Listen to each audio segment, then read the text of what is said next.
Welcome to behind the headlines. This is Satish. మనకి అటు ప్రపంచవ్యాప్తంగా కానీ మన దేశంలో చూసిన కరోనా ఉధృతి ఇంకా కొనసాగుతూనే ఉంది. మధ్యలో కొంత తగ్గినట్టుగా కనిపిస్తున్నా మళ్ళీ ఒక్కసారిగా కొన్ని రాష్ట్రాల్లో అమాంతంగా కేసులు పెరుగుతుండడం కొంత ఆందోళన కలిగిస్తుంది. అంటే ఓవరాల్గా కొన్ని పాజిటివ్ సైన్స్ కూడా ఉన్నాయంటున్నారు. కంపారిటివ్లీ గతంలో అంటే లాక్డౌన్ ప్రారంభించిన తొలి రోజుల్లో అటు కేసులు డబుల్ అయ్యే సమయం 4 రోజులు ఉంటే అది కొంత 10 రోజులకు చేరుకుందనేది కేంద్ర ఆరోగ్య శాఖ లెక్కలు బట్టి తెలుస్తోంది.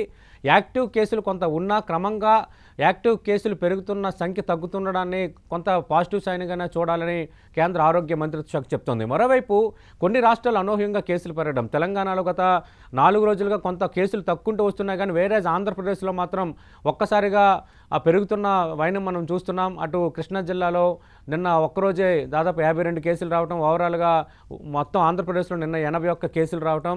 ఇక ఆంధ్రప్రదేశ్ సంబంధించి ఒక 4-5 వేలు టెస్టులకు సంబంధించిన రిపోర్ట్స్ ఈరోజు రేపు రాబోతున్నాయి అంటున్నారు. వాటిలో ఎన్ని పాజిటివ్ కేసులు తేలబోతున్నాయి. ఇలాంటి పరిణామాలన్నీ చోటు చేసుకుంటున్నాయి. మొన్నటి వరకు మనం మాట్లాడుకున్నట్టు అటు శ్రీకాకుళం, విజయనగరం జిల్లాలకు సంబంధించి ఈ రెండు కొంత గ్రీన్ జోన్లో ఉండేవి. కానీ 2 రోజుల కిందట శ్రీకాకుళంలో 3 పాజిటివ్ కేసులు బయటపడడంతో ఇక గ్రీన్ జోన్ జిల్లాగా ఒక విజయనగరం జిల్లాగా మిగిలింది. మరోవైపు అట్ ది సేమ్ టైం కొంత కేంద్రం సడలింపులు ఇస్తున్నా ఇంకా సమస్యలు కొంత కొనసాగుతూనే ఉన్నాయి. అటు అసంఘటిత కార్మికులు, వలస కార్మికులు వలసబాట పడుతూనే ఉన్నారు. అటు ఊర్లకు తరలి వెళ్లే పరిస్థితులు కూడా ఇంకా కనిపిస్తూనే ఉన్నాయి. చాలా చోట్ల మూతపడ్డ పరిశ్రమలు కానీ అటు వ్యాపార కార్యకలాపాలు ఇంకా ముందుకి కొనసాగలేకపోవడంతో దాని ఇంపాక్ట్ చాలా స్పష్టంగా కనిపిస్తోంది.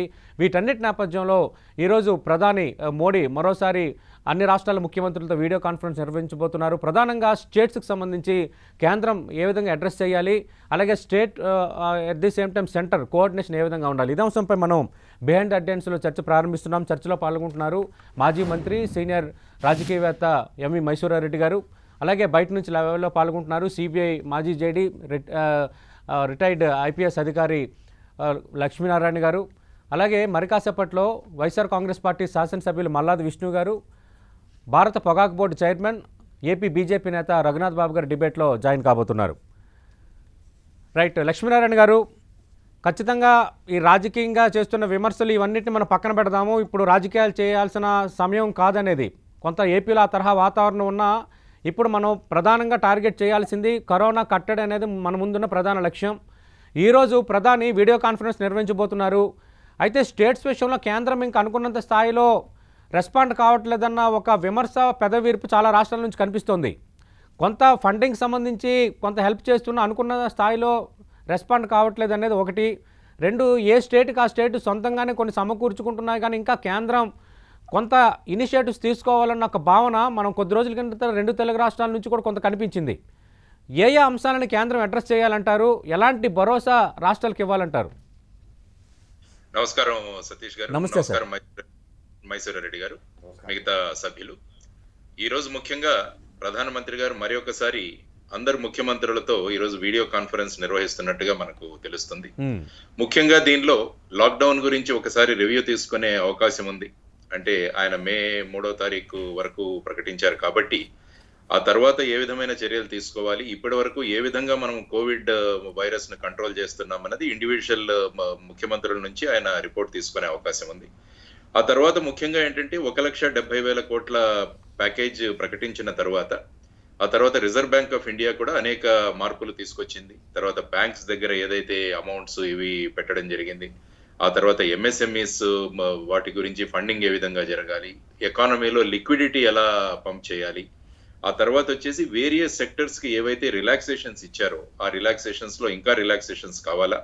ఎందుకంటే మీరు తీసుకుంటే 15వ తారీఖు ఎంహెచ్ఏ ఒక ఆర్డర్ రిలీజ్ చేయడం జరిగింది. ఆ తర్వాత 24వ తారీఖు మార్చిలో జరిగింది. తర్వాత 15 ప్రతిరోజు దానిలో కొన్ని మార్పులు చేర్పులు కూరుస్తూ అనేక రిలాక్సేషన్స్ ఇచ్చుకుంటూ మనం సోషల్ డిస్టెన్సింగ్, తర్వాత మాస్కులు ఇవన్నీ ఉపయోగించుకుంటూ మన ఎకానమీని మళ్ళా మార్గంలోకి ఎలా తీసుకురావాలన్నది కేంద్ర ప్రభుత్వం ముఖ్యంగా ఆలోచిస్తున్న ఈ తరుణంలో ఇంకా ఏమన్నా సూచనలు ఇలాంటివి కావాలా.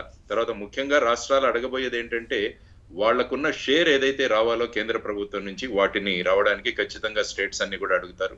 అది జిఎస్టీ కావచ్చు, లేకుంటే మిగతా సెంట్రల్ నుంచి ఏవైతే ట్యాక్సెస్ డివాల్వ్ అవ్వాలో వాటన్నిటి గురించి కూడా స్పెషల్ ప్యాకేజెస్ కూడా అడగడానికి ఛాన్స్ ఉంది. ఎందుకంటే ఇన్కమ్ తగ్గిపోయింది స్టేట్స్. ఇన్కమ్స్ తగ్గిపోవడం వల్ల వాళ్ళ ఎకానమీని మళ్ళీ రీబూస్ట్ చేయడానికి మాకు లిక్విడిటీ కానీ తర్వాత ఇవి ఇవ్వండి అన్న ముఖ్యంగా ఇది అడగొచ్చు.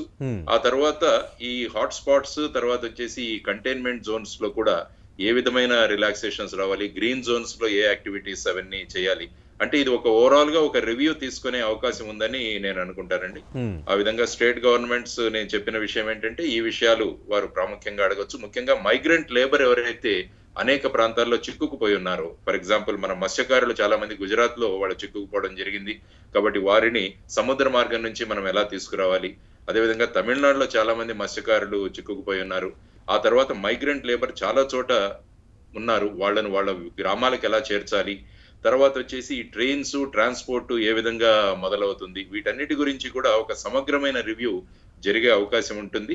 ఎందుకంటే ఓవరాల్ గా మనం తీసుకుంటే ఇండియాలో కూడా నెంబర్ ఆఫ్ కేసెస్ కానీ ఇవి తీసుకున్నా కూడా మనం డే టు డే స్టాటిస్టిక్స్ మీద మనము వెళుతూ ఉంటే ఏమవుతుందంటే ఒక రోజు తగ్గుతుంది ఒక రోజు పెరుగుతుంది, బట్ ఓవరాల్ గా తీసుకుంటే మన నెంబర్ ఆఫ్ కేసెస్ తగ్గుతూ వచ్చాయి.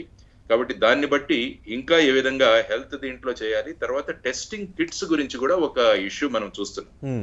ఈ ర్యాపిడ్ టెస్ట్ ఏదైతే ఉంటుందో ఈ ర్యాపిడ్ టెస్ట్ కిట్స్ ఏవైతే మనం తెచ్చుకున్నామో వాటిలో టెస్ట్ కన్ఫర్మేటరీ కాదు అని ఐసీఎంఆర్ కూడా వాళ్ళకి ఇన్స్ట్రక్షన్స్ ఇవ్వడం వల్ల, ఎందుకంటే నెంబర్ ఆఫ్ టెస్ట్ పెరిగితే తప్ప ఈ ఇన్సిడెన్స్ ఎంత ఉందన్నది ఒక ఆలోచన రావడానికి మనకు అవకాశం ఉంటుంది. అందువల్ల తర్వాత ఈ ప్లాస్మా టెస్టింగ్ అని ప్లాస్మా ట్రీట్మెంట్ ఇది కూడా పర్మిషన్స్ ఇవ్వడం జరిగింది. కాబట్టి వీటన్నిటి గురించి కూడా ఒక సమగ్రమైన ఆలోచన చేసి ముందు ఎలా వెళ్ళాలి అన్నది ఒక వ్యూహరచన ఈ రోజు జరుగుతుందని నేను అనుకుంటానండి. ముఖ్యంగా వ్యవసాయదారుల గురించి కూడా ఈ రోజు అనేక విషయాలు ప్రశ్నించడం జరుగుతుంది. ఎందుకంటే ఖరీఫ్ రాబోతోంది, తర్వాత వచ్చేసి మన అకాల వర్షాల వల్ల కూడా ఇప్పుడు కోస్టల్ ఏరియా తీసుకుంటే అనేక పంట నష్టం కూడా జరిగింది, కాబట్టి దానికి ఏదైనా కాంపెన్సేషన్ వస్తుందా, తర్వాత నరేగా వర్క్స్ ఏవైతే మనం టేకప్ చేయాలో వాటిని ఏ విధంగా టేకప్ చేయాలి, ఇలా రకరకాల విషయాలు మనం. తర్వాత వచ్చేసి ఐటీ రంగంలో కూడా మనం ఈ వర్క్ ఫ్రమ్ హోమ్ అన్నది మొదలు పెట్టాం, దానిలో కూడా ఏ విధంగా మార్పులు తీసుకురావాలి, ఇవన్నీ కూడా ఒక సమగ్రమైన రివ్యూ జరుగుతుంది. దాని ద్వారా ఐ థింక్ ఒక కన్క్లూషన్ కు తీసుకురావడం జరుగుతుందని నేను అనుకుంటాను. ఓకే, మల్లాది విష్ణు గారు, ఈరోజు ఆంధ్రప్రదేశ్ ప్రభుత్వం ఏం కోరబోతోంది ప్రధాని దృష్టికి? ప్రధానంగా కేసుల సంఖ్యకు సంబంధించి మనం చూస్తున్నాం, చాలా రాష్ట్రాలు అనూహ్యంగా పెరుగుతుండడం తగ్గుతుండడం, అంటే ఎవరి ఊహకి అందటం లేదు. ఖచ్చితంగా అంటే ఒక విధంగా కరోనా ట్రెండింగ్ అనేది ఎవరి ఊహకి అందని విధంగా కేసుల సంఖ్య సడన్గా వస్తున్నాయి, సడన్గా తగ్గుతున్నాయి. గ్రీన్ జోన్గా ఉన్న జిల్లాల్లో కూడా అనుకోకుండా బయటపడుతున్నాయి. అంటే పరిస్థితి అంత ఈజీగా ఏమీ లేదు. అంటే ఏం అపీల్ చేయబోతున్నారు ఈరోజు ప్రధానంగా కేంద్రం నుంచి మీరు ఏం కోరుకుంటున్నారు? సార్, ఇప్పుడు కేంద్ర రాష్ట్ర ప్రభుత్వాలకు సంబంధించినటువంటి ఇప్పటికే ప్రధానమంత్రి గారు ముఖ్యమంత్రులతో 2 సార్లు మాట్లాడటం జరిగింది. ఇది 3వసారి ఈరోజు రాష్ట్ర ముఖ్యమంత్రులతో మాట్లాడుతూ ఉన్నారు. ఈ సందర్భంలో రాష్ట్ర ప్రభుత్వం చేస్తున్నటువంటి కార్యక్రమాలు, కేంద్ర ప్రభుత్వ గైడ్ ఇచ్చినటువంటి డైరెక్షన్లో ఏ విధంగా మనం పనిచేస్తున్నాము అనే అంశం చూసుకుంటూ, దీంతోపాటు మనకి కేంద్రం నుంచి ఆంధ్ర రాష్ట్రానికి సంబంధించి కేంద్ర ప్రభుత్వం చేయాల్సినటువంటి పనులు కొన్ని ఉన్నాయి. ఆ పనుల్ని ఏ విధంగా ఎట్లా చేయించాలి, ఏ విధంగా ప్రభుత్వం ప్రధానమంత్రి గారి దృష్టిలో పెట్టాలి అని చెప్పనేది మనకు ప్రధానంగా ఉన్నటువంటి సమస్య. కొంత నిధులు రావాల్సినటువంటి అంశం కానివ్వండి, అలాగే వైద్య సహాయ సహకారాలు డైరెక్షన్లో ఏ విధంగా ఎట్లా చేయాలని చెప్పని లాక్డౌన్ మీద వాళ్ళు ఇచ్చేటటువంటి గైడ్లైన్స్ 20వ తారీఖు ఇచ్చినటువంటి దాంట్లో అమలు చేస్తున్న సందర్భంలో కొన్ని పరిస్థితులు ఏ విధంగా ఉన్నాయి, తర్వాత మే 3 తర్వాత పరిస్థితి ఎలా ఉంటుందని ఒక అంచనా వేసి తీసుకోవాల్సినటువంటి చర్యలు సూచనలు దాంట్లో డిస్కస్ చేయడంతో పాటు ఆర్థిక వ్యవస్థకు సంబంధించి, ఎందుకంటే ఇప్పుడు పూర్తిగా రాష్ట్ర ప్రభుత్వాలకి ప్రతిరోజు వచ్చేటటువంటి ఆదాయం అంతా కూడా షట్ డౌన్ అయిపోయింది. దీంతో కేంద్రం నుంచి మనకి ఇంకా మెరుగైనటువంటి ఆర్థికపరమైనటువంటి సహాయ సహకారాలు ఎలా ఉండాలి అని చెప్పారు. ఈ మధ్యలోనే మళ్ళీ వర్షాలు నిన్న మొన్న పడి చాలా జిల్లాల్లో రైతులకి పంట నష్టం జరిగింది. ఈ పంట నష్టాన్ని కేంద్ర ప్రభుత్వం దృష్టికి తీసుకువెళ్లాల్సిన అవసరం ఉంది. అలాగే నరేగా ఉపాధి హామీకి సంబంధించినటువంటి ఇట్లాగా ఓవరాల్గా తిరిగి ఆంధ్ర రాష్ట్ర ప్రజల జీవన స్థితిగతులు మెరుగుపరచడానికి రాష్ట్ర ప్రభుత్వం చేస్తున్నటువంటి కార్యక్రమాలతో పాటు కేంద్రం నుంచి మనకి ఈ నెల 15 రోజుల కాలంలో రావాల్సినది ఇంకా మరింతగా కేంద్రం ఒక పెద్దన్న పాత్ర పోషిస్తూ ముందడుగు వేస్తూ మనకి చేయాల్సినటువంటి కార్యక్రమం. ఉదాహరణకి ఇప్పుడు ఇందాక చూడండి, గుజరాత్ నుంచి 5,000 మంది 4,000 చిల్లర మంది మత్స్యకారులందరూ కూడా శ్రీకాకుళంకి రావాల్సింది, దీంట్లో ఇంటర్ఫీర్ అవ్వాల్సింది. అట్లాగే ఇతర కేంద్ర ప్రభుత్వము తనకు ఉన్నటువంటి అధికారాల్లో రాష్ట్ర ప్రభుత్వాలని ఏ విధంగా ఆదుకోవాలి అని చెప్పిన అంశాల మీద ఈరోజు కూలంకుషంగా దీంట్లో రాష్ట్ర ప్రభుత్వం నుంచి ముఖ్యమంత్రి గారు కేంద్ర ప్రభుత్వం దృష్టికి తీసుకువెళ్తారు అని చెప్పని నేను అనుకుంటాను. రైట్. రఘునాథ్ బాబు గారు, అంటే క్లియర్ కట్గా ఇది 3వ సమావేశం ప్రధాని నిర్వహిస్తున్నారు. మల్లాది విష్ణు గారు చెప్పారు, అలాగే సిపిఐ మాజీ జడ్జి లక్ష్మీనారాయణ గారు కొన్ని అంశాలు ప్రస్తావించారు. అన్న ప్రధానంగా స్టేట్ పాయింట్ ఆఫ్ వ్యూలో ప్రధానంగా అన్ని రాష్ట్రాలు కోరుకుంటుంది కొంత ఆర్థిక ఉద్దీపన, అంటే కొంత సహాయం కావాలి అనేది. ఎందుకంటే మనకు తెలుసు అటు కేంద్రం నుంచి మీరు అన్నట్టుగా కొన్ని రంగాల నుంచి రావాల్సిన ప్రాఫిట్స్ ఆగిపోయాయి. ఎట్ ది సేమ్ టైం ఇంక రాష్ట్రాల్లో పరిస్థితి అయితే చెప్పనలవి కాదు. ఫైనాన్షియల్గా ఎన్ని ఇబ్బందులు ఎదురవుతున్నాయో మనకి కళ్ళెదురు కనిపిస్తూనే ఉంది. కేసీఆర్, మొన్న ముఖ్యమంత్రి కేసీఆర్ గత మీడియా సమావేశంలో కూడా చెప్పారు, అంటే 2,400 కోట్లు రావాల్సిన చోట 6 కోట్లు వచ్చే పరిస్థితి ఉంది అని. అంటే ఆ తరహాగా ప్రధానంగా ప్రస్తావిస్తున్నారు. అదేవిధంగా ఇందాక లక్ష్మీనారాయణ గారు ప్రస్తావించినట్లు ఈ నరేగాకు సంబంధించి వ్యవసాయానికి అనుసంధానం చేస్తారా లేదా ఈ తరహాగా ముఖ్యమంత్రులు కూడా మాట్లాడుతున్నారు. మూడోది వైద్య సహాయానికి సంబంధించి కిట్లు, వీటికి సంబంధించి కొంత చేయాల్సిన సహాయం ఈరోజు ఏమైనా ఎక్స్పెక్ట్ చేయొచ్చా? ఏ విధంగా ఉండొచ్చు ఈరోజు? సతీష్ గారు, మనం కాసేపు రాజకీయాలను కాసేపు పక్కన పెట్టి రాజకీయాలకు అతీతంగా కొన్ని మాట్లాడుకుందాం. అబ్సల్యూట్లీ. నేను ఈరోజు ప్యానెల్ కూడా అందుకే ఈ విధంగా పెట్టాను. సంతోషం అందరూ కూడా. ఒకటి, ఫస్ట్ ఈ కంటైన్మెంట్ అంటే ఈ పెరగకుండా ఈ చేయటం, దానిలో డెఫినెట్గా ఇప్పుడు లార్జ్ స్కేల్ టెస్టింగ్లు చేస్తున్నారు కాబట్టి ఈ కేసులు కూడా ఎక్కువ వస్తుంటాయి. ఇప్పుడు 100 చేసినప్పుడు 20 వచ్చి ఉండొచ్చు, ఇప్పుడు 1000 చేసినప్పుడు 200 రావు, కానీ 40 వచ్చినాయి అనుకోండి. అది ఎక్కువగా వచ్చినట్టుగా 20 కంటే 40 డబలే. కానీ టెస్టులు చేయటం మల్టీఫోల్డ్ పెరిగింది కాబట్టి ఇది డెఫినెట్గా ప్రభుత్వాలని, రాష్ట్ర ప్రభుత్వాన్ని, మన స్టేట్ అని కాదు, అన్ని చోట్ల కూడా. నిజానికి మిగిలిన స్టేట్ల కంటే ఆంధ్ర, తెలంగాణ కొంత ఇటువంటి విషయాల్లో అడ్వాన్స్డ్గా ఉన్నాయి అనే దానిలో సందేహం లేదు.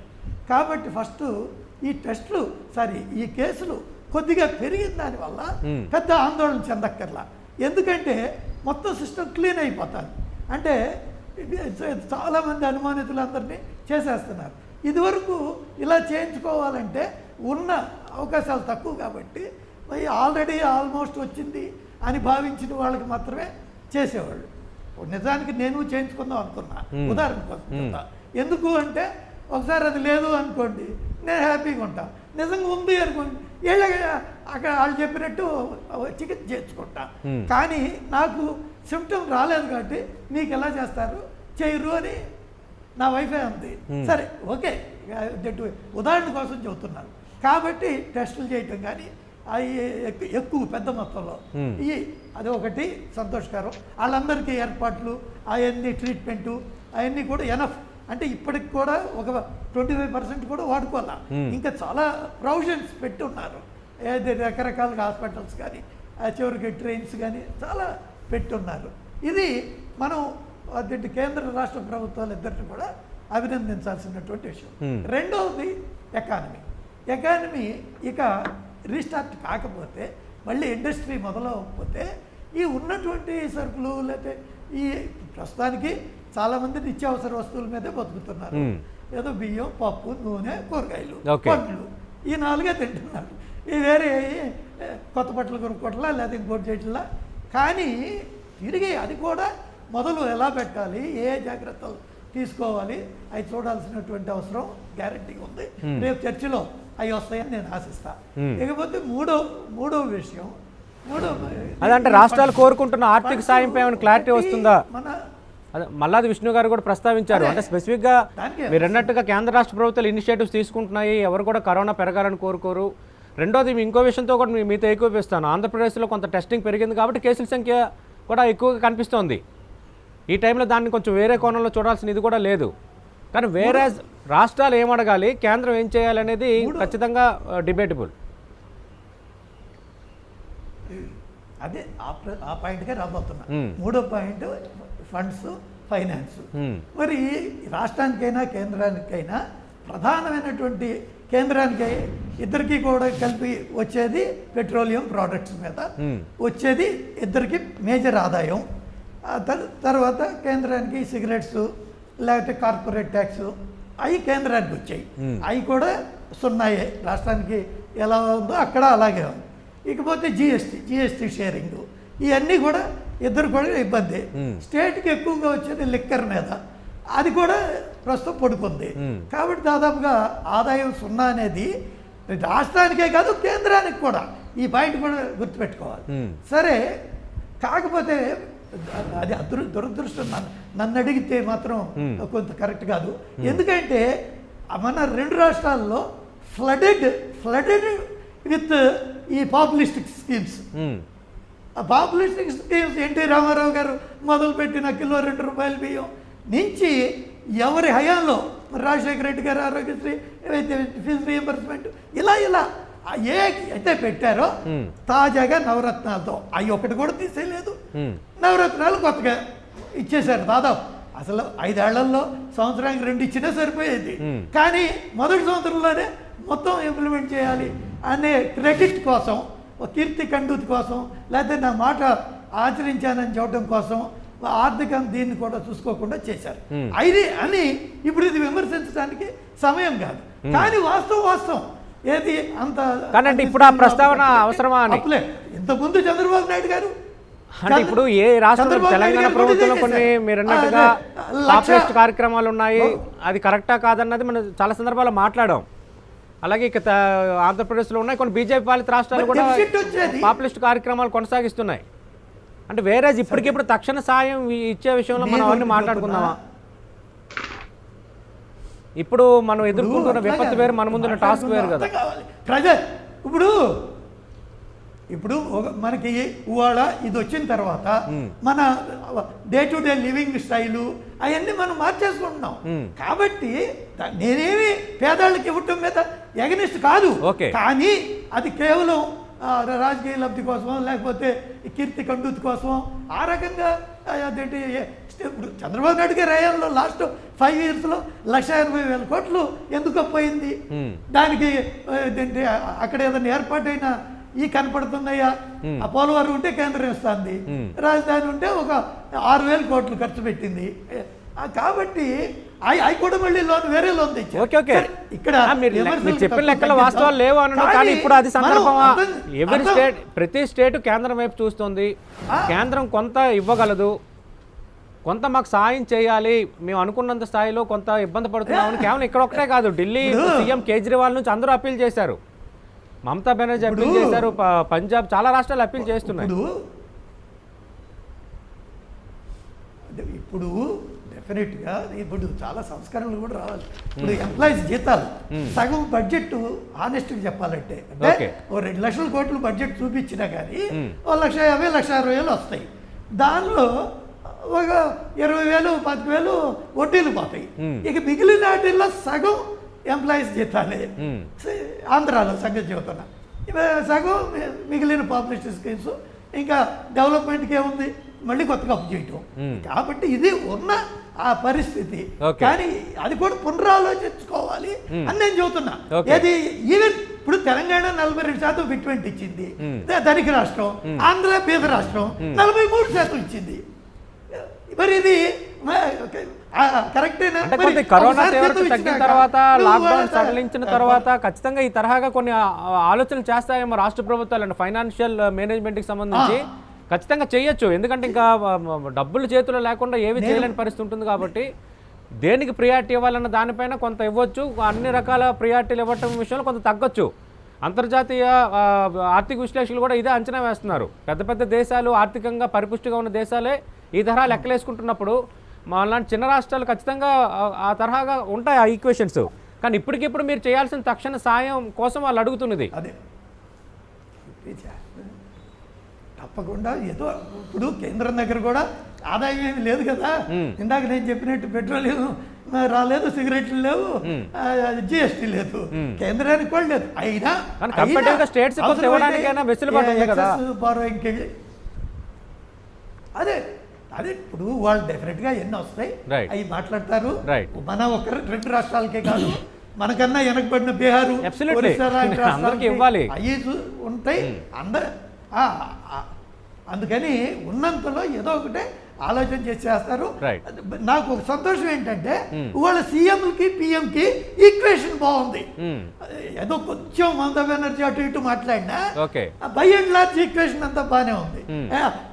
అందరూ కలిసికట్టు నిర్ణయాలు అమలు చేస్తున్నారు. కాబట్టి అదే financial equation కూడా బాగుండాలని కోరుకుంటున్నారు అందరూ. చాలా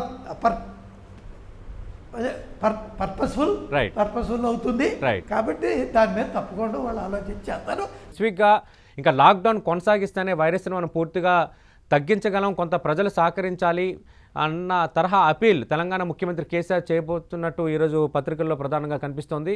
వేరేజ్ ఆంధ్రప్రదేశ్ ప్రభుత్వం కొంత సాయం కోసం స్పెసిఫిక్గా స్ట్రెస్ చేసే అవకాశం ఉందంటున్నారు. వీటన్నిటి నేపథ్యంలో రాష్ట్రాలు ఏం అడగాలి, కేంద్రం ఏం చేయాలి, ఇదే అంశంపై బిహైండ్ ద లెన్స్ చర్చ కొనసాగుతుంది. అలాగే లాక్డౌన్ కొనసాగింపుపై ఈరోజు ఏమైనా ఇతమితంగా కొంత సంకేతాలు ఏమైనా ఇస్తారా ప్రధాని? రాష్ట్రాల ముఖ్యమంత్రులు గతంలో కొన్ని కోరిన నేపథ్యంలో కేంద్రం ఒక నిర్ణయం తీసుకోవటం మే 3 వరకు, ఈరోజు కూడా ముఖ్యమంత్రులు ఎలాంటి అభిప్రాయాలు వ్యక్తపరచబోతున్నారనేది చాలా కీలకమైన అంశంగా కనిపిస్తోంది. రైట్, మైసూర్ రెడ్డి గారు, మనం అన్ని రకాల వాదనలు చూసాం. అటు రఘునాథ్ బాబు గారు, మల్లాది విష్ణు గారు on behalf of AP state government, అలాగే లక్ష్మీనారాయణ గారు చాలా అంశాలపై ఆయనకి పూర్తి అవగాహన ఉంది కాబట్టి ఆయన ఏ విధంగా అడ్రస్ చేయాలో చెప్పారు. మీరేమనుకుంటున్నారు? అంటే లాక్డౌన్ కొనసాగిస్తారా లేదంటే సడలిస్తారా అన్న దానిపైన కూడా ఈరోజు కొంత ఒక నిర్ణయం రాబోతుంది. ఎందుకంటే ఇంకా మే 3కి ఎన్నో రోజులు దూరం లేదు కాబట్టి మీ అంచనా ఏంటి? ఇప్పుడు మన ముందర ఉన్నది వ్యాధి. ఈ వ్యాధి ఇంతవరకు మహమ్మారి అది ఇది అని మనం చాలా ఊహలో అంచనాల్లో ఉన్నాం. ప్రభుత్వాలు ఏమైనా చర్యలు తీసుకొని లేండి, కొన్ని పొరపాట్లు ఉన్నాయి, వాటికి వహించి ఇప్పుడు ఏం ప్రయోజనం లేదు. జరగబోయే కార్యక్రమం చూసినప్పుడు వ్యాధి అనేది ఒక అదుపులోకి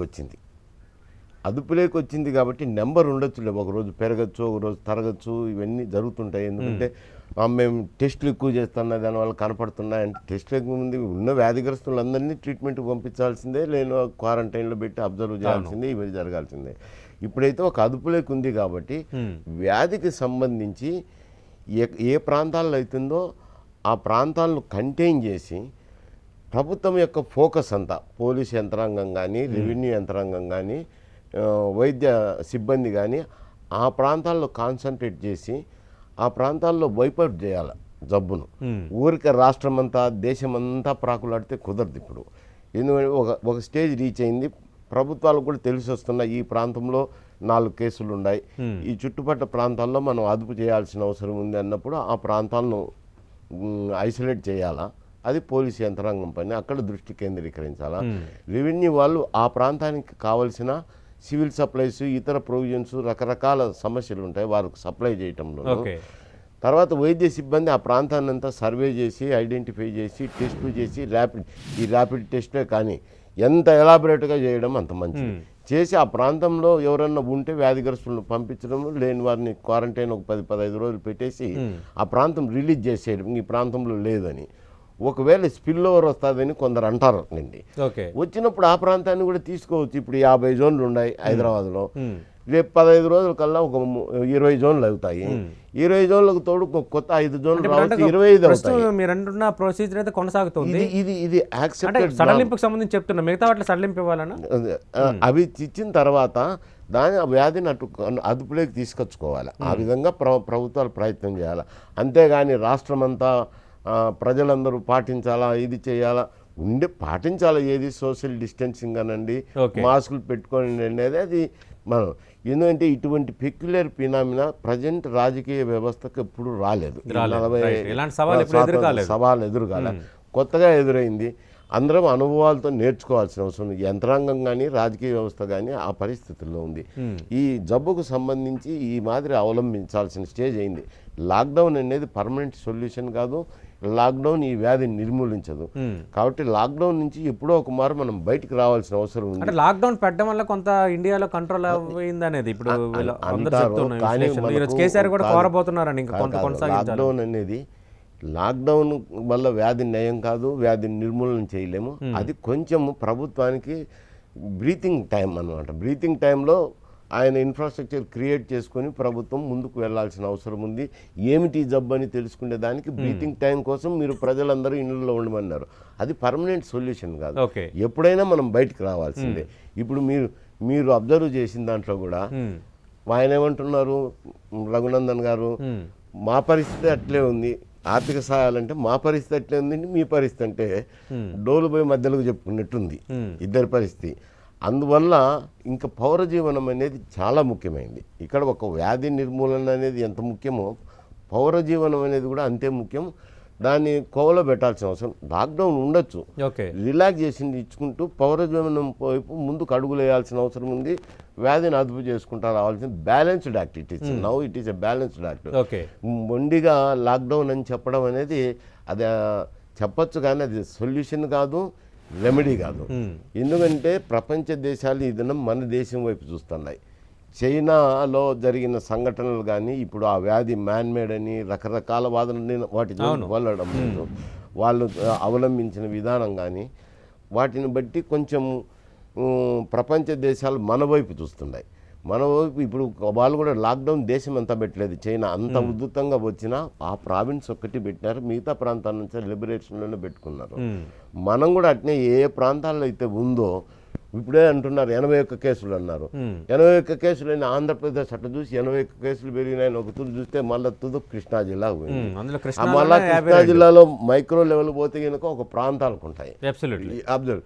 అందువల్ల ఆ ప్రాంతాల మీద కాన్సన్ట్రేట్ చేయాలి. కానీ మొత్తం ఆంధ్రప్రదేశ్ అంతా బ్లాక్ చేస్తాం, మొత్తం తెలంగాణను బ్లాక్ చేస్తాం, దేశాన్ని బ్లాక్ చేస్తాం అనేది సరైన పద్ధతి కాదు. మరి ముఖ్యమంత్రుల సమావేశంలో దీని గురించి కీలక నిర్ణయాలు తీసుకోవాల్సింది ఉంటుంది. పౌర జీవనం అంటారు. పౌర జీవనం తీసుకుంటే అప్పుడు రాష్ట్ర ఆర్థిక వనరులు కేంద్రానికి వస్తాయి, రాష్ట్రానికి వస్తాయి. అందుకని దాని వైపు ఏ విధంగా తీసిపోదామనే దానికి రేపు ఈ దినం ప్రధానమంత్రి ముఖ్యమంత్రితో మాట్లాడినప్పుడు దానిపైన దృష్టి కేంద్రీకరించితే మంచిది. పౌర జీవనానికి వచ్చేసరికి సమస్యలు ఉన్నాయి. రైతులు రబీ పంట అనుకోండి, ఇప్పుడు యాసంగి అని పేరు పెట్టాలనుకున్నారు. కాయగూరలు కానీ పండ్లు కానీ వచ్చినట్టు పంట పండించుకునేది మొలుచుకునేదానికి లేదు. వాటిని మార్కెట్కి పంపించేదానికి అవకాశం లేకుండా పోయింది. అందువల్ల ఏమవుతుంది, రైతుకేమో ధర రావటం లేదు, ఇక్కడేమో మనకు కన్జ్యూమర్స్కి ఏమో కొనే వాళ్ళకు ఎక్కువ ధర అవుతుంది. ఇటువంటి అనామలీస్ అన్నీ ఎందుకంటే పౌరజీవనం వైపు అడుగులు వేయని దానివల్ల ఈ అనామలీ వస్తుంది. అది కొందరైతే ధాన్యం కూడా తగలబెడుతున్నారు, వాళ్ళకి ఇబ్బంది జరుగుతుందని.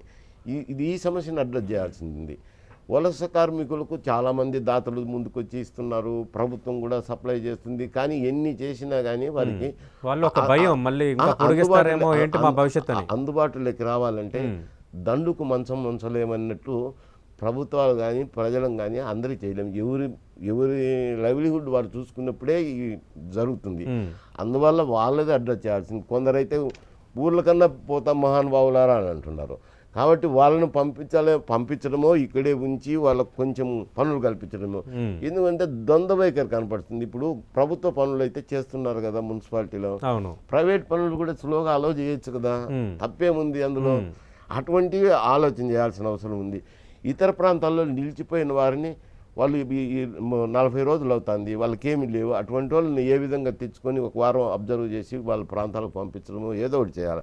ఇటువంటి కార్యక్రమాలను చేసేదానికి అడుగులు వేస్తే అంటే రిలాక్సేషన్. లాక్డౌన్ ఉంటుంది, రిలాక్సేషన్స్ ఇచ్చుకుంటా పోతే అమలవుతున్న తరహాలో కాకుండా కొంత రిలాక్సేషన్. ఇప్పుడు వాళ్ళే అడిగినారు, ముఖ్యంగా 2 విషయాలు చెప్పారు రఘునందన్ గారు. సిగరెట్లు లేవు కాబట్టి మాకు ఆదాయం, దానివల్ల ఏమి ఇబ్బంది వదలచ్చు, మాకు వీళ్ళకు మద్యం లేదని ఆదాయం లేదంటారు. కొంచెం లిమిటెడ్గా పెట్టచ్చు. నేను మంచి కార్యక్రమాలని నేను ఎంకరేజ్ చేయమని లేదు. ప్రభుత్వంకి ఆదాయ సోర్స్గా ఉన్నాయి. ఆదాయ సోర్స్గా ఉన్నప్పుడు జిఎస్టీ అనేది వాళ్ళకు మెయిన్ ఆదాయం, రాష్ట్రానికైనా వాళ్ళకైనా. ఏవైనా వీళ్ళకి రావాల్సినవి ఇవ్వాల్సిందే కేంద్రము. అందులో అటువైపు అడుగులు వేస్తే తప్పనిచ్చి పునరుద్ధరణ 2 ముఖ్యమే. పౌర జీవనం అనేది ముఖ్యమే, వ్యాధి నివారణ ముఖ్యమే. కాబట్టి 2 బ్యాలెన్స్డ్ గా చేయాలి. కానీ లాక్డౌన్ లోనే కూర్చుంటామనడము సౌమ్యం కాదు. లేదు పౌర జీవనానికి గేట్లు ఎత్తేసి తెరిచేయడం అనేది సౌమ్యం కాదు. బ్యాలెన్స్డ్ గా చేసుకుంటా వచ్చినప్పుడే నీకు రాష్ట్రానికి ఆర్థిక వనరులు వస్తాయి, దేశానికి ఆర్థిక వనరులు వస్తాయి, ముందుకు వెళ్ళేదానికి అవకాశం ఉంటుంది. రైట్. మల్లాది విష్ణు గారు, నేను మీతో మాట్లాడబోతున్నాను ఒక నిమిషంలో.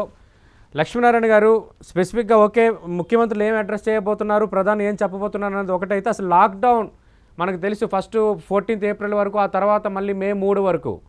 అంటే ఈ తర్వాత కూడా కొంత కంటిన్యూ చేస్తేనే మనం పూర్తిగా దీన్ని నివారించగలమన్న ఒక అభిప్రాయం కొందరు ముఖ్యమంత్రులు వ్యక్తపరచబోతున్నారు అంటున్నారు. అలాగే కేసీఆర్ కూడా అదే తరహా అభిప్రాయం చెప్పబోతున్నారు అనేది ఒకటి. మీ అంచనా ఏంటి? మైసూర్ రెడ్డి గారు చెప్తున్నట్టు బాగా ఎక్కువగా తీవ్రత ఉన్న ప్రాంతాల వరకే లాక్డౌన్ అప్లై చేసి మిగతా ప్రాంతాల్లో రిలాక్సేషన్ ఇవ్వకపోతే మళ్ళీ ఇబ్బంది వస్తుందనేది. కానీ ఇప్పటికే ఆల్రెడీ మనకు ఈ హాట్ స్పాట్స్ గుర్తించడం జరిగింది. తర్వాత వచ్చేసి కంటైన్మెంట్ జోన్స్. మనకి ఏదైతే రిలాక్సేషన్స్ ఇచ్చారో అవి అదర్ దాన్ కంటైన్మెంట్ జోన్స్ లో ఈ యాక్టివిటీ స్టార్ట్ చేయొచ్చు అని ఆల్రెడీ రిలాక్సేషన్స్ ఇచ్చున్నారు. కాబట్టి వీటిని గురించి వాటిలో ఇంకా రిలాక్సేషన్స్ ఇచ్చుకుంటూ పోయారు. ఫర్ ఎగ్జాంపుల్ సింగిల్ బ్రాండ్, తర్వాత వచ్చేసి మాల్స్ ఇలాంటివి ఉండకూడదు, కానీ మామూలుగా కిరాణా షాపులు ఇలాంటివి ఓపెన్ చేసుకోవచ్చు అని చెప్పేసి కూడా నిన్న క్లారిఫికేషన్ ఇవ్వడం. అంటే ఏంటంటే జనజీవనాన్ని ఎక్కడైతే ఈ ప్రభావం లేదో ఆ ప్రభావంలో జనజీవనాన్ని క్రమబద్ధీకరించడానికి ప్రయత్నాలు చేస్తూనే ఈ కంటైన్మెంట్ జోన్స్ ఏమైనారో వాటిలో ఎక్కువ టెస్టింగ్స్ ఇంకా ఇంక్రీజ్ చేసి ఈ ఎవరైతే రెసిడ్యూరీ ఇంకా మిగిలిపోయిన వాళ్ళు ఎవరైనా ఉన్నారో వాళ్ళందరికీ కూడా మనం ట్రీట్మెంట్ ఇవ్వగలిగితే ఏమవుతుందంటే ఇది టోటల్ గా ఈ మహమ్మారిని, ఈ వ్యాధిని మనం నిర్మూలించగలిగిన వారు. అదర్వైజ్ ఏమవుతుందంటే లాక్డౌన్ పొడిగించడం ఇస్ ది సింప్లెస్ట్ సొల్యూషన్. ఏముంది, ఇంకొక 4 రోజులు మళ్ళీ లాక్డౌన్ పెట్టుకోండి అని అనొచ్చు. కానీ ఏమవుతుందంటే మనం మన దేశ ఆర్థిక పరిస్థితి గురించి కూడా ఆలోచించాలి. తర్వాత వచ్చేసి మన ప్రజల యొక్క జనజీవనం, ఎందుకంటే చాలా మంది ఏమంటారంటే ఇది విమానాలలో తిరిగే వాళ్ళు తెచ్చిన ఇది మేము పేదవాళ్ళం ఎందుకు అన్యాయంగా నష్టపోతున్నాం అన్నది ఒక వాదన. కాబట్టి ఏంటంటే ఈ పేదవాళ్ళకి ఏ విధంగా మనం చెయ్యాలన్నది చూడాలన్నమాట. ముఖ్యంగా ఇంకొక విషయం మనం ఆలోచించాల్సింది ఏంటంటే ఖరీఫ్ పంట మనం ఏ విధంగా ప్లాన్ చేయాలన్నది కూడా చూసుకోవాలి. ఎందుకంటే మళ్ళా రిలాప్స్ అవడానికి కూడా ఛాన్సెస్ ఉందని WHO కూడా చెప్పడం జరిగింది. అందువల్ల ఆ టైంలో మనం ఫుడ్ గ్రెయిన్స్ ఉంటాయా, ఖరీఫ్ పంటలో కమర్షియల్ క్రాప్స్ తగ్గించి మనం ఫుడ్ గ్రెయిన్స్ మీద వెళ్ళాలా, తర్వాత వచ్చేసి సమ్మర్ రాబోతుంది కాబట్టి వాటర్ స్కేర్సిటీ కూడా చాలా ఉండబోతుంది. కాబట్టి ఈ వాటర్ స్కేర్సిటీని మనం ఏ విధంగా ఇది డీల్ చేయాలి, ఇవన్నీ కూడా ఇంటిగ్రేటెడ్ సమస్యలు అన్నమాట. కాబట్టి ఏంటంటే యాక్టివిటీ మొదలవ్వాలి. వాటర్ స్కేర్సిటీ తగ్గించాలంటే మీకు మళ్ళా నరేగా పనులు పెరగాలి, తర్వాత వచ్చేసి వచ్చిన వాటర్ ని మనం కన్జర్వ్ చేయగలగాలి. ఇవన్నీ కూడా ఇంటర్ రిలేటెడ్. కాబట్టి లాక్డౌన్ పొడిగించడం మాత్రమే ఒక సొల్యూషన్ కాదు, దాన్ని ఎఫెక్టివ్ గా మనం ఇంప్లిమెంట్ చేస్తూ కంటైన్మెంట్ జోన్స్ కు ఎక్కువ ప్రాధాన్యతనిస్తూ ఎక్కడైనా ఏదైనా మళ్ళా కొత్తగా తెలిస్తే అక్కడ మళ్ళా దాన్ని కంటైన్మెంట్ జోన్ గా డిక్లేర్ చేసి ఈ విధంగా చేసుకుంటూ పోతే అది రెండు ఎకానమీ, ఎందుకంటే ఇప్పుడు హెల్త్ వెల్త్ రెండు ఇంపార్టెంట్.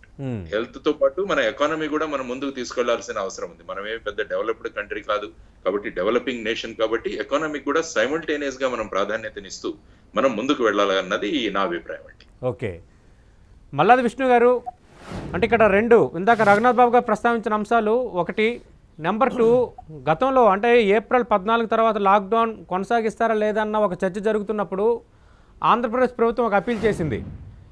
అంటే ఎక్కడైతే తీవ్రత ఎక్కువ ఉన్నదో అక్కడ వరకు దాన్ని కన్ఫైన్ చేసి మిగతా చోట్ల కొంత రిలాక్సేషన్ ఇవ్వాలనేది మీ అప్పీల్. ఇప్పుడు కూడా అదే చేయబోతున్నారా, లేదంటే కేంద్రం తీసుకున్న ఏ నిర్ణయానికైనా కట్టుబడి ఉంటారా? సార్, ఇప్పుడు లాస్ట్ టైం వీడియో కాన్ఫరెన్స్లోనే ఆ రోజుకే రాష్ట్ర ప్రభుత్వము ఒక రకమైనటువంటి మొత్తం పరిస్థితిని అంచనా వేసుకుని మండలాల వారీగా, జోన్ల వారీగా, లేకపోతే రెడ్, గ్రీన్, ఆరెంజ్ ఇట్లాగా ఎక్కడెక్కడ దాని తీవ్రత ఉంది, దాన్ని ఏం చేస్తే బాగుంటుంది అని చెప్పని ఒక సజెషన్ని కేంద్ర ప్రభుత్వం ముందు పెట్టడం జరిగింది. సరే, తర్వాత కూడా కేంద్ర ప్రభుత్వము దాన్ని కూడా ఆ రకంగా చేస్తే కూడా బాగుంటుందని కొంత మనకి పత్రికలో వచ్చినటువంటి కథనాలను బట్టి మనకు అర్థమవుతుంది. సరే, దాని మీద ఆంధ్ర రాష్ట్రంలో పొలిటికల్గా ఎట్లా దాన్ని డైవర్ట్ చేసి దాన్ని ఏ విధంగా చేశారో ఇప్పుడు మేధావులు కొంతమంది మైసూర్ రెడ్డి గారు లాంటి వాళ్ళు లాక్డౌన్ దాన్ని పూర్తిగా చేయటం మూలంగా ఏ పరిస్థితులు ఉంటాయో చెప్పారు. బట్ కానీ ఏంటంటే లాక్డౌన్ అనేది కూడా ఇది వ్యాప్తి చెందకుండా ఉండటానికి దోహదపడుతోంది. ఆంధ్ర రాష్ట్రంలో చూస్తూ ఉన్నాం మనం. ఉదాహరణకి విజయవాడ, కృష్ణా జిల్లానే తీసుకుంటున్నాం. కొంతమంది వ్యక్తుల మూలంగా ఇప్పుడు అది కాంటాక్ట్ పెరిగిపోయి కేసులు పెరిగిపోయి దీంతోపాటు టెస్టుల సంఖ్య రోజు కూడా ఆంధ్ర రాష్ట్రంలో పెరిగి 1 మిలియన్ ప్రజలకు సంబంధించినటువంటి టెస్టులు చేస్తే దాదాపుగా 1428 వరకు టెస్టులు చేయడం జరుగుతుంది. దాంట్లోంచి కొన్ని బయటకు వస్తూ ఉన్నాయి, కొన్ని పాతవే ఐడెంటిఫై చేసి క్వారంటైన్లో ఉన్నటువంటివే ఇవన్నీ కూడా పాజిటివ్ కొన్ని వస్తూ ఉన్నాయి.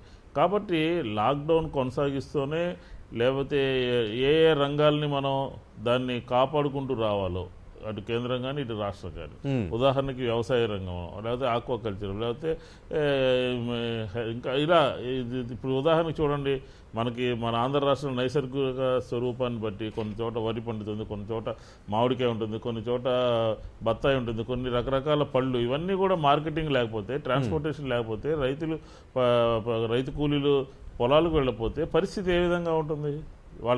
వాళ్ళకి కరెక్ట్గా ఆర్థికంగా డబ్బులు చేతికి వచ్చే టైంలో ఈ మహమ్మారి వచ్చి లాక్డౌన్ అనేది ఒకటి రావడం జరిగింది. కాబట్టి ఒకటి పక్క మనుషుల యొక్క ప్రాణాలని, ప్రజల యొక్క ఆరోగ్యాన్ని కాపాడుకుంటూనే మిగతా ఏ ఏ రంగాల్లో ఏ విధంగా మనం చర్యలు చేపట్టాలి అనే దాని మీద ప్రభుత్వాలు, అటు కేంద్ర ప్రభుత్వం కానీ ఇటు రాష్ట్ర ప్రభుత్వం కానీ ఖచ్చితంగా ఆలోచిస్తాయి. అది ఆలోచిస్తున్నాయి. మేమైతే ఒక అడుగు ముందేసి అందరికన్నా ముందే ఈ జోన్ మండలాల వారీగా ఎక్కడెక్కడ తీవ్రతుంది, ఏమేమి చేయాలి అని చెప్పని కేంద్ర ప్రభుత్వం ముందు కూడా పెట్టడం జరిగింది. సరే, ఇందాక రఘునాథ్ బాబు గారు మాట్లాడుతూ ఆర్థికంగా ఆంధ్ర రాష్ట్రం ఉన్నటువంటి పరిస్థితి, కేంద్రం ఆదుకోవాలి, కేంద్రం ముందుకు రావాలి, కేంద్రం చేయాల్సిన పనులు చేయాలి అని చెప్పి నేను ఇందా చెప్పాను. దానికి ఆయన ఒక రకంగా సంక్షేమ కార్యక్రమాలు అటు గత ప్రభుత్వంలో ఈ ప్రభుత్వంలో జరిగినటువంటి పరిస్థితి. రఘునాథ్ బాబు గారు ఒకసారి కేంద్రంలో అధికారంలో ఉన్నాము అనే విషయంతో దాన్ని పరిగణలోకి తీసుకుని ఆయన కొంచెం చెప్పాల్సిన అవసరం ఉంది. ఏంటంటే చూడండి, గత 5-6 సంవత్సరాలుగా కూడా కేంద్ర ప్రభుత్వం నుంచి రావాల్సినటువంటి మొదటి సంవత్సరం లోటు కానివ్వండి, వెనుకబడిన జిల్లాలకు సంబంధించి విభజన చట్టంలో ఉన్నటువంటి అంశాలు కానివ్వండి, ఇట్లా ఆర్థికంగా పరమైనటువంటి దాన్ని చట్టపరంగా ఉన్నటువంటి అంశాలని, పార్లమెంటు చేసినటువంటి అంశాలని కూడా పక్కన పెట్టేసి ఈరోజు మీ చావు మీరు చావండి, మేము కేంద్రం కూడా అదే పరిస్థితిలో ఉన్నది అని అంటే అది సహేతుకం కాదేమో అని చెప్పనేది నా అభిప్రాయం. నేను విమర్శ కోసం చెప్పటం లేదు, ఎందుకంటే కేంద్ర ప్రభుత్వం ఆదుకోవాల్సిన అవసరం ఉంది.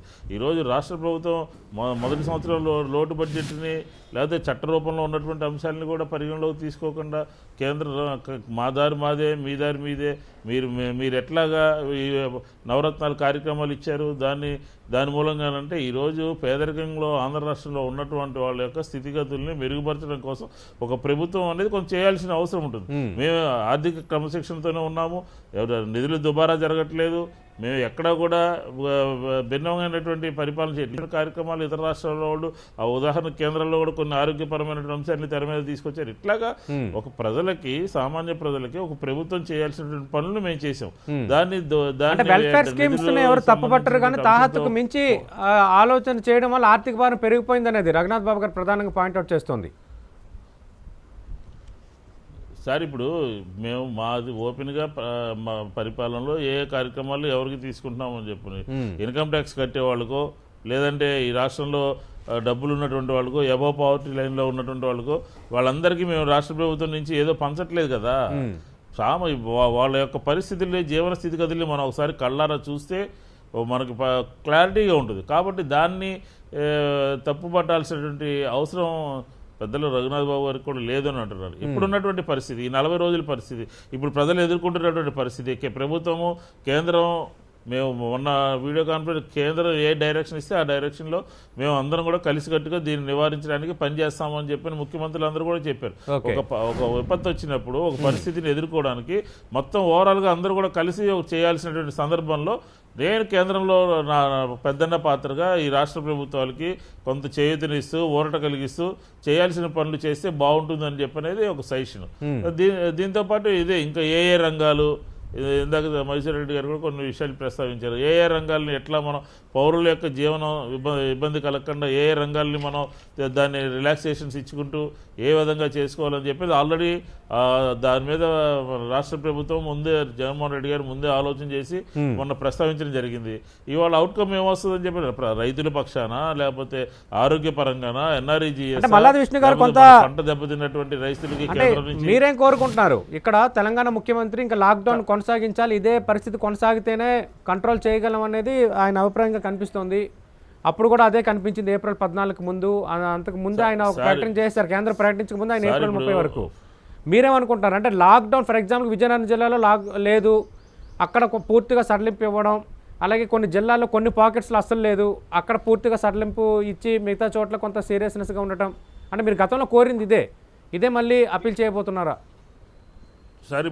సార్ ఇప్పుడు మనం ఈ విషయంలో తొందరపడి గబుక్కుని ఒక నిర్ణయం చెప్పడం కూడా నా స్థాయిలో కూడా సరైనటువంటి అంశం కాదు. ఓకే. ఎందుకంటే ప్రభుత్వము సీనియర్ ఆఫీసర్సు, కేంద్రం ఇచ్చిన డైరెక్షను, ముఖ్యమంత్రి గారు వీళ్ళందరూ కూడా ఒక అవగాహనకు వస్తారు. అసలు దీన్ని మనం ఏ విధంగా కట్టడి చేశాము, ఏ విధంగా మనం దీని నుంచి ఇతర రంగాలని ప్రజలకు ఇబ్బంది లేకుండా దీని మీద మనం ఏం చేయండి ఒక హోంవర్క్ జరుగుతుంది. ఈరోజు ముఖ్యమంత్రి గారు ప్రధానమంత్రి గారికి ఇచ్చేటటువంటి సజెషన్స్ ఏంటనేది నా స్థాయిలో కూడా నేను చెప్పేటనేది కాదు, ఓవరాల్గా ప్రభుత్వంలో ఉన్నాం కాబట్టి ప్రజలకి దీన్ని ఖచ్చితంగా లాక్డౌన్ అనేది 95% ఉండాల్సినటువంటి అవసరం కనపడతా ఉంది. ఎందుకంటే విజయవాడ లేకపోతే కృష్ణా జిల్లా లేకపోతే నెల్లూరు లేకపోతే కర్నూలు ఇట్లా కొంత ఎక్కువగా కనపడుతున్నటువంటి తరుణంలో దీన్ని ఏ విధంగా చేస్తారనేది ప్రభుత్వం దగ్గర ఇప్పుడు ఒక ఆలోచన ఉంటుంది. ఆ ఆలోచన ఖచ్చితంగా 11 గంటలకి ప్రధానమంత్రి గారు దాంట్లో ప్రస్తావించడం జరుగుతుంది.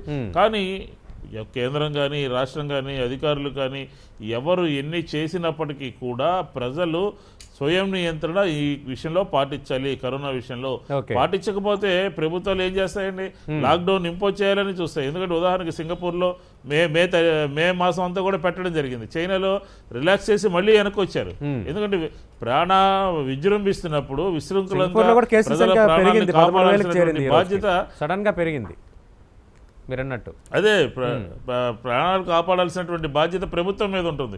ప్రభుత్వం లాక్డౌన్ని రిలాక్స్ చేయడం మూలంగానే ఇది విజృంభించిందని చెప్పి తర్వాత మళ్ళీ కొంతమంది మాట్లాడే అవకాశం ఉంటుంది. కాబట్టి ఈ విషయంలో ముఖ్యమంత్రి గారు, కేబినెట్ లేదంటే సీనియర్ ఆఫీసర్స్ అందరూ కూడా అంచనా వేసి ఆర్థిక వ్యవస్థ దెబ్బతినకుండా కూడా దాన్ని ఏ విధంగా చూడాలి, కేంద్రం ఏం గైడ్లైన్స్ ఇస్తుంది, మనం ఏ విషయాల్లో మనం కేంద్ర దృష్టి పెట్టాలి అని చెప్పిన అంశాలన్నింటినీ కూడా కూలంకుషంగా ఈ రోజుగా ఇప్పటికే తయారు చేసుకుంటారు. ఇవన్నీ కూడా 11 o'clock మేము ప్రజెంట్ చేయడం జరిగింది. రైట్. అంటే రఘునాథ్ బాబు గారు ఇక్కడ ఒకటే, లక్ష్మీనారాయణ గారు కానీ మైసూరారెడ్డి గారు అలాగే మల్లాది విష్ణు గారు స్పెసిఫిక్గా చెప్తుంది ఏంటంటే ఇక్కడ economy important, at the same time corona నివారణ ఇంపార్టెంట్, రెండు సైమల్టేనియస్గా జరగాలని. ఎట్ ది సేమ్ టైం అసలు దాని ప్రభావం లేని ప్రాంతాల్లో లాక్డౌన్ని సడలిస్తే కొంత ఫలితం ఉంటుంది, కొంత ఎకానమీకి అది తోడ్పడుతుంది, కొంత కార్యకలాపాలు స్టార్ట్ అయిన తర్వాత it leads to growth of economy అనేది అందరూ అంటున్న మాట. అంటే ఏం అంచనా రావచ్చు అంటే మే 3 తర్వాత పొడిగించే యోచనలో కేంద్రం ఉందా ప్రజెంట్ ఉన్న ట్రెండ్స్ ఆధారంగా, లేదంటే కొంత ఈ సడలింపులు కాకుండా ఈ లాక్డౌన్కి సంబంధించి పూర్తి సడలింపులు ఏమైనా ఎక్స్పెక్ట్ చేయొచ్చా ఈరోజు ప్రధాన సమావేశంలో?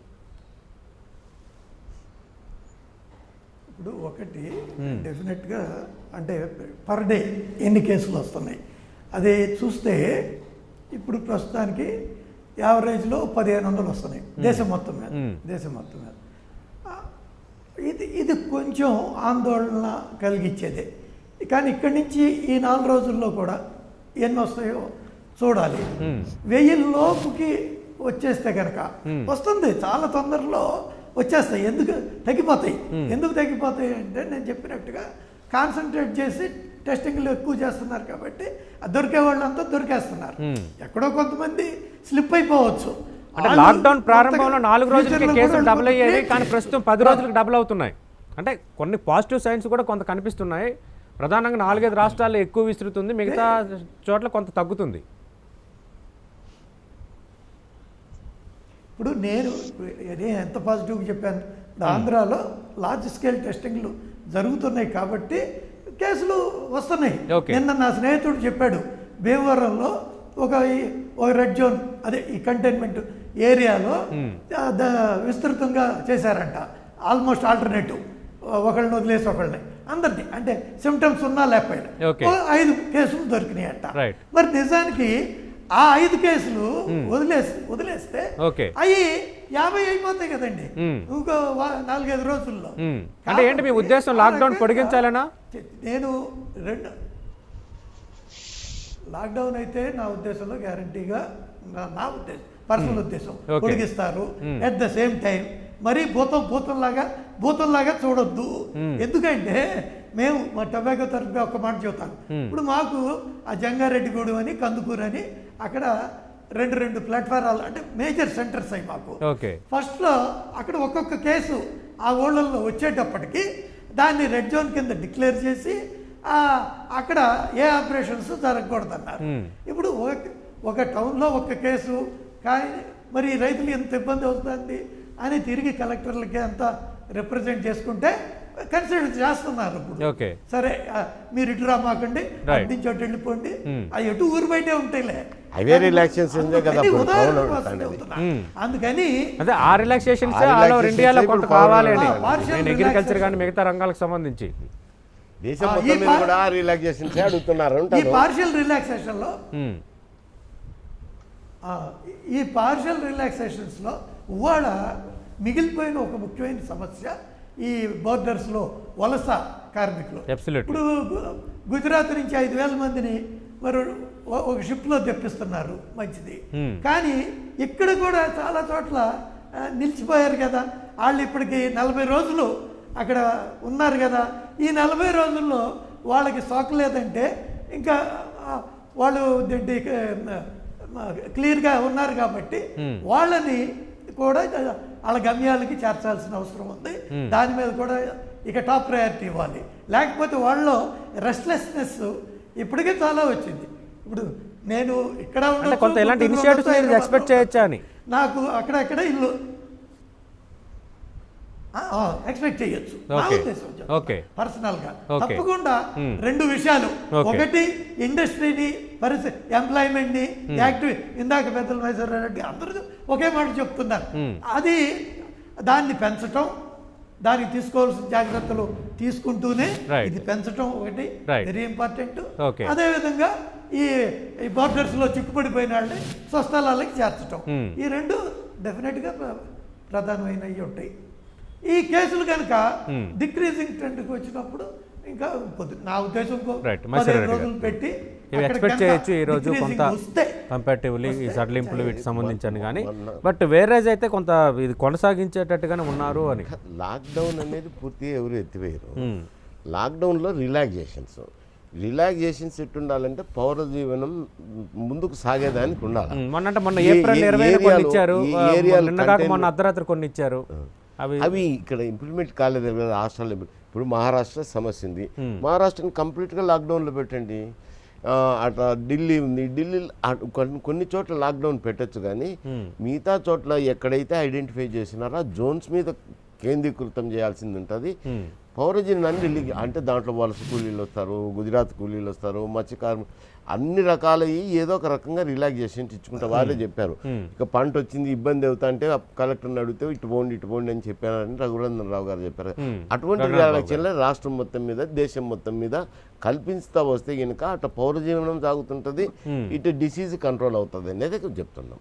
ఎంత చెప్పినా ఎంత చూసినా కానీ ఇది అయితే అదుపులోకి వచ్చింది కాబట్టి కాన్సన్ట్రేట్ చేస్తా పోవాలి, జోన్స్ మీద కాన్సన్ట్రేట్ చేస్తా పోవాలి. ఒకవేళ రాష్ట్రం అంతా ఉన్నది అనుకోండి, మహారాష్ట్ర అంతా పెట్టండి. ఇక్కడ కొన్ని ప్రాంతాలు వచ్చినాయి 53 జోన్లు పెట్టండి. ఇంకో చోట 10 జోన్లు వచ్చినాయి. కొంత స్పిల్ ఓవర్ ఉంటుంది తప్పకుండా. నేను డాక్టర్ కాబట్టి స్పిల్ ఓవర్ ఉంటుంది. ఉండినప్పుడు దాన్ని కొత్త జోన్గా డిక్లేర్ చేయండి. మైసూర్ రెడ్డి గారు అంటే ఏపీ వరకు చూసాం, అంటే శ్రీకాకుళం, విజయనగరం జిల్లాలు గ్రీన్ జోన్ లో ఉన్నాయి. కానీ సడన్ గా మళ్ళీ శ్రీకాకుళం వస్తాయి స్పిల్ ఓవర్. మన విజయనగరంలో అనుకోకుండా సడలింపు ఇచ్చాం అనుకోండి, మళ్ళీ అది ఏరియా ఉంది కదా. ఈ తరహా నేననేది స్పిల్ ఓవర్స్ ఎక్కడా ఉంటాయి. ఎందుకంటే మనుషులు మూవ్మెంట్ ఉన్నప్పుడు కొంత స్పిల్ ఓవర్ ఉంటుంది. స్పిల్ ఓవర్ ఉన్నప్పుడు ఆ ఏరియాను కొత్త జోన్గా డిక్లేర్ చేయొచ్చు కదా, తప్పేముంది. జిల్లానంతా పెట్టాల్సిన అవసరం కాదు కదా, ఆ ఏరియాను డిక్లేర్ చేసి అక్కడ కాన్సన్ట్రేట్ చేసి చేయొచ్చు. రైట్. లక్ష్మీనారాయణ గారు, ఫైనల్గా ప్రజలకు ఇచ్చే అప్పీల్ ఏంటి? కేంద్రం ఎలాంటి నిర్ణయం తీసుకున్న సమయంగా ఎదుర్కోమంటారా? ఇదేంటంటే అండి కలెక్టివ్ రెస్పాన్సిబిలిటీ, ప్రభుత్వానిది ప్రజలది. కాబట్టి ప్రజలు కూడా బాధ్యతాయుతంగా ప్రవర్తించడం కూడా చాలా అవసరం. ఎందుకంటే ఇప్పుడు చూస్తే మీరు ఫ్రంట్ లైన్ వర్కర్స్, తర్వాత వచ్చేసి పోలీస్ పర్సనల్ కూడా దీనికి ఎఫెక్ట్ అవుతున్నారు.